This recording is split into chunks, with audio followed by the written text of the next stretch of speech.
the road again. We can't wait to get on the road again. Telling stories to our family and our friends. We can't wait to get on the road again. On the road again. We can't wait to get on the road again. Telling stories to our friends. We can't wait to get on the road again. Welcome to our monthly AAA podcast, Affinity, Allie, and Annette on the road to good storytelling with your host, Allie Spooner and Annette Mori. This month, we'll be talking about spy thrillers, one of my favorite genres to read and write. We feel so honored, and I can't even emphasize that enough, to have Nancy Ann Healy join us to talk about her amazing series, which I'm not afraid to admit had a huge influence over my first attempt at writing a spy thriller. I am such a fan of all of her books, but the Alex and Cassidy books are my favorite series. Although I'm sure my reading will pale in comparison to hers, I'll be doing a reading from my third book in the San Diego series called Love Bonds, available worldwide and in audio. Nancy Ann Healy is the best-selling author of the popular Alex and Cassidy series. Alex and Cassidy is a lesbian political thriller that includes intersection, betrayal, commitment, conspiracy, untold, and identity. She has also written 4 standalone novels, Falling Through Shooting Stars, All the Way Home, One Simple Refrain, and Until There Was You. In 2015, Nancy began writing lesbian romance under the name of J.A. Armstrong. As J.A. Armstrong, Nancy currently writes 6 best-selling series Off-Screen, By Design, Special Delivery, First Course, Open Tab / Whiskey Springs, and the Journey of Discovery series. Her latest writing endeavor is a fantasy series for Kindle Vella, Eve, which she writes as Riley Carmichael. I did not know that. I was happy to read that in your bio. I'll look out for that series. In addition to spending time writing novels, Nancy has also written a play called Spin, which was produced for charity in October of 2018 in Los Angeles. Currently, she is developing the Open Tab series for film with her creative partner and audiobook narrator, Jill Smith. The Whiskey Springs film project is slated to begin production in early 2024. Nancy studied ministry at Indiana Wesleyan University and social justice at Arizona State University. She's passionate about breaking stereotypes through art to promote greater inclusion and equality. Nancy lives in Connecticut with her wife, Melissa, and their 3 dogs, a husky named Jameson, and 2 Cavalier King Charles pups named Molly Weasley and Luna Lovegood. Molly Weasley and Luna Lovegood. And so, without further ado, Nancy, you're on. Take it away. Take it away with my reading. So I'm going to read from Intersection, which is the first in the Alex and Cassidy book. And this is from the new edition that's coming out, hopefully by the end of the month. So this is a scene a little later in the book. Okay. Christ, Fallon, give me a minute. I just left you, for God's sake. Alex stopped mid-thought as she opened the door. Agent Tolles. Alex's jaw tightened. What the hell do you want? I'd like to talk to you, Congressman Christopher O'Brien answered. I'm not interested. It's about Cassidy. Like I said. Agent Tolles, please. It's about Carl Fisher, he said. News slow down here or what? Alex asked. Fisher is dead. I'm not so sure. Alex froze. Alex Tolles made her living at reading people, and the congressman's expression was transparent. He was afraid. Alex nodded and opened the door wider. Thank you, he said. Alex nodded and gestured for him to sit. Why would you think Fisher is alive? I saw the apartment. Christopher O'Brien placed his crutches at the side of the chair. Do you have some water or... Alex sighed heavily. You want coffee? She took a moment to remind herself he was Dylan's father. Sure, just black. Alex made her way to the kitchen and called back to him. What makes you think Fisher is alive?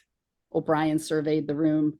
Krause is worried about what Cassidy might have told you, what she might know without... He paused when he noticed the picture on the table. He shook his head and continued. About what she might say without realizing it mattered. Alex entered the room again and saw the congressman's stare focused on the picture. She detected genuine pain and worry in his eyes. She bit her lip gently and handed him the coffee. What could Cassidy possibly say that would matter to Jonathan Krause? Alex asked. I don't know. Well, that still doesn't explain Fisher, Alex said. She studied the man before her. Agent Tolles, I hated coming here as much as you hate me being here. There's no one else I can trust. Alex raised her eyebrows. You trust me. I think you care about my wife, and I think she's in danger. Alex was ready to pounce on the congressman for referring to Cassidy as his wife. The last part of his statement stopped her in her tracks. What do you mean she's in danger? Look, Agent Tolles.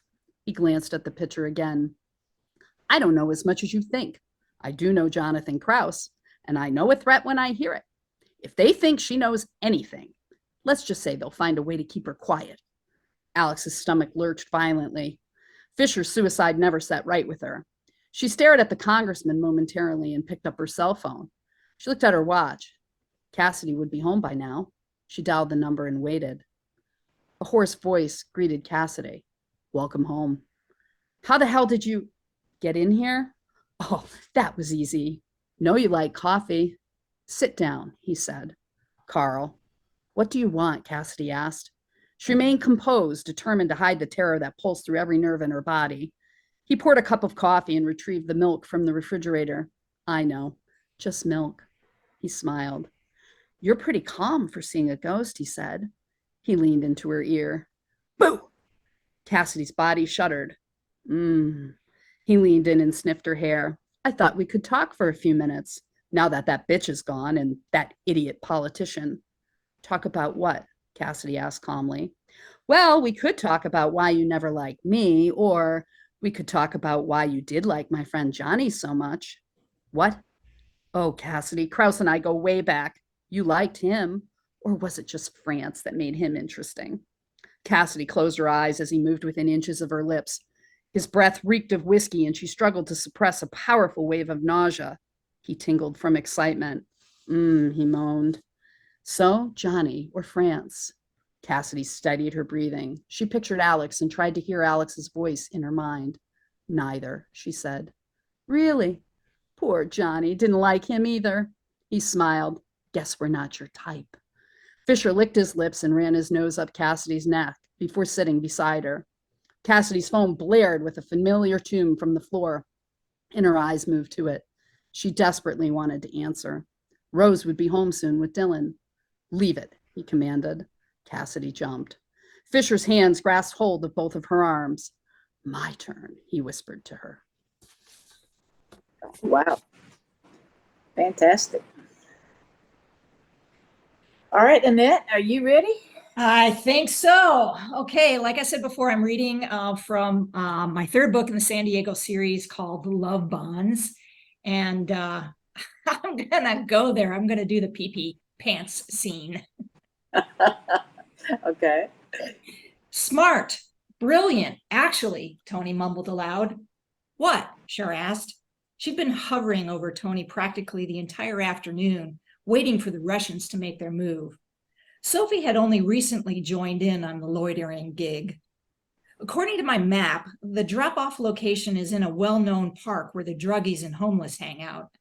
It's completely open, so hard for a tail to stay unnoticed. Cops do their obligatory cruise through the park every 2 hours or so, break up the drug deals, and shoo the homeless away.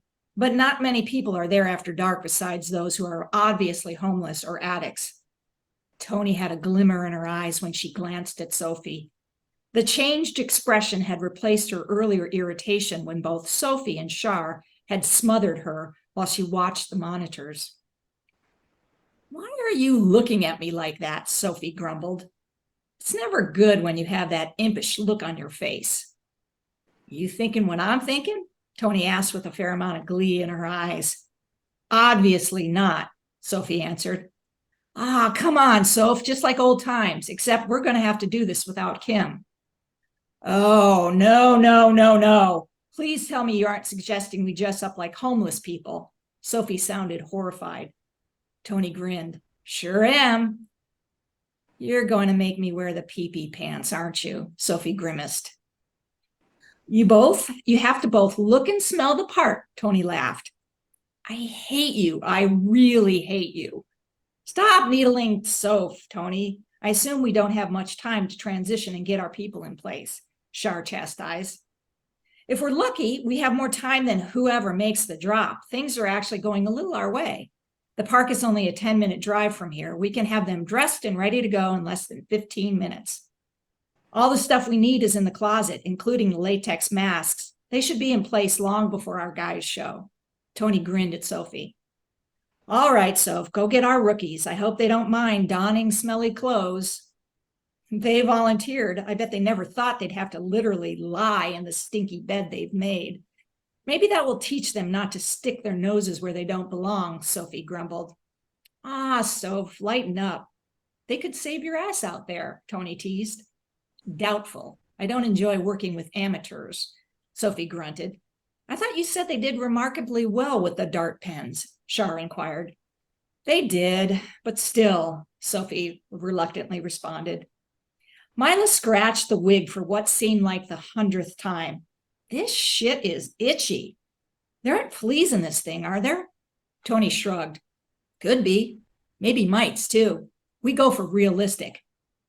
Goddess, this sweatshirt stinks, Mila whined. Now who's the puppy? Can we expect you to whine for the next 6 weeks about your outfit for the park? Bernie gloated. I'll gladly trade you, Sophie grinned. No way, I'm not wearing the pee-pee pants, Mila responded. Isn't that latex thing hot and itchy, she asked. How come Bernie doesn't have to wear a wig? Bernie held a beanie in her hands that didn't smell any better than the sweatshirt. Pretty sure this thing will itch as much, if not more, than your wig. That, and she's got this lovely thing she's going to put in her mouth. Tony held up the fake prosthetic to change the appearance of Bernie's teeth. The rotting teeth and gums with a few missing spots were absolutely revolting to Mila. If that didn't sway a person from a meth addiction, she didn't know what would. Equally disgusting pants and sneakers completed Mila's disguise. She wasn't sure she was cut out for undercover or spy stuff if it required her to dress like this. After this was over, she planned to take a nice long shower. Maybe she could pick up that shampoo for lice. Surely that would get rid of fleas or mites as well. She glanced at each of her new teammates and burst out in laughter. With their completed look, she could never pick them out in a lineup. Every person's appearance was dramatically different from what they actually looked like. As a result, their own mothers wouldn't recognize them.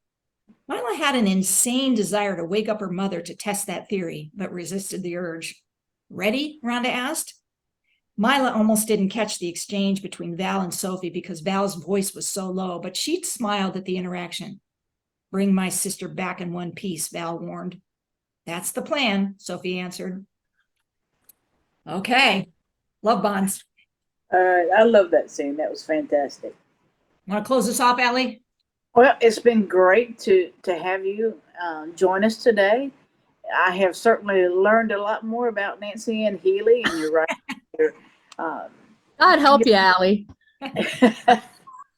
You know, it's been good to hear some of your thoughts and ideas and just your techniques for doing certain things. And I appreciate you joining us, and I hope we'll have an opportunity to maybe revisit again. I would love it. Thank you so much, guys, for asking me. It means a lot to me. And it was a great time to hang out with two really cool authors who I like to read. So thanks. Well, thank you. Don't forget to check out our YouTube channel and subscribe. And we're not quite sure next month what we're doing yet. I'm not sure. Well, to be determined. Anybody who makes a comment on the posts that we do on Facebook or who makes a comment on the YouTube channel will put their name in a hat for a chance to win either an audio or a copy of ebook copy of Love Bonds. And I'm happy to give the same thing. Any one of my books, audio Okay. or paper or ebook. Just let me know what you want. Let me know who you pick. Great. And I'm happy to give it out. Good deal. Awesome. Thank you.